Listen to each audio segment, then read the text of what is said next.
I'll get on with the subject. What I'm talking about is when I was 9 years old, I went up to my father, and my father was strange for Japanese. He was 6'4" and 220 pounds. He was a rather large man.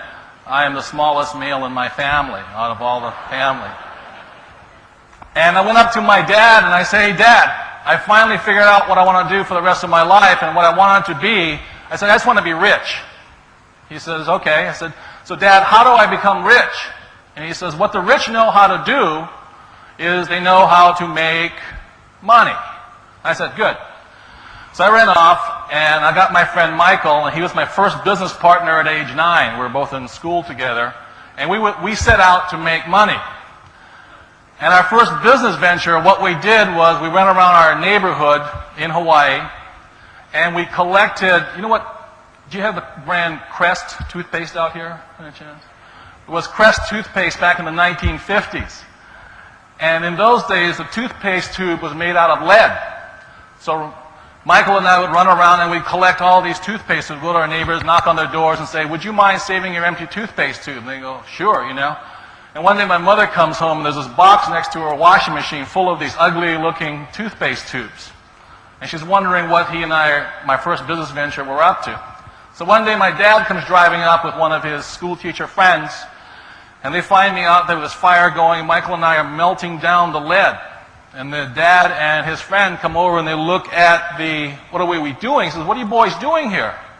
And what we had done, we had taken plaster of Paris and we had put U.S. coins in there.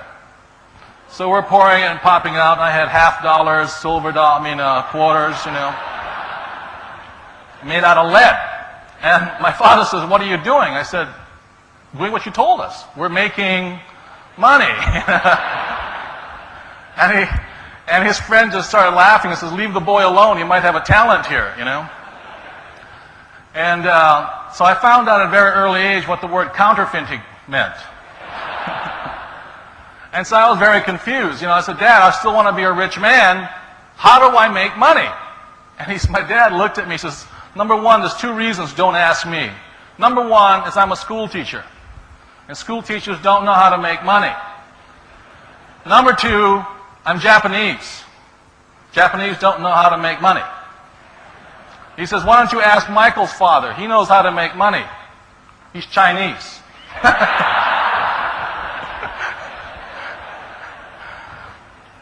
So Michael and I ran off and went to see his dad. And his dad was Chinese, and he began to teach Michael and I the art of making money.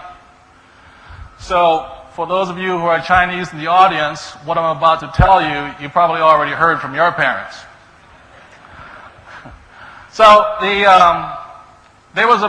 as I grew older, it got really difficult in my family.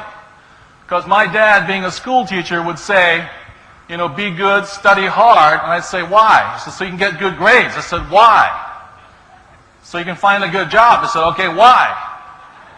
And he says, "You can find a good company to work for." And then I go across town and talk to Michael's dad, and all he would say to me, he says, "You don't want a good company to work for. You want to study hard to find out how to buy a company and sell it." And it really caused a conflict in me. If you can imagine me being 17 years old, sitting in high school, and it was true, I flunked out twice, not once, but twice, because I was bored.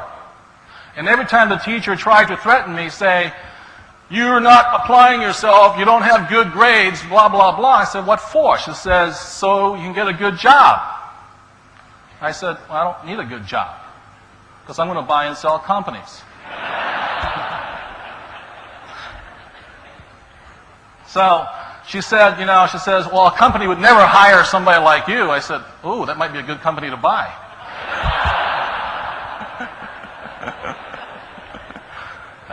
She said, "Well, I would never work for a man like you."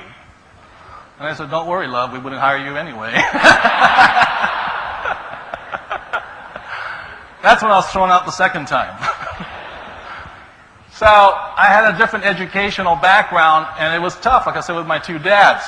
Now the reason I bring this up is how many people here realize that America is in fairly big financial trouble right now? How many people realize that?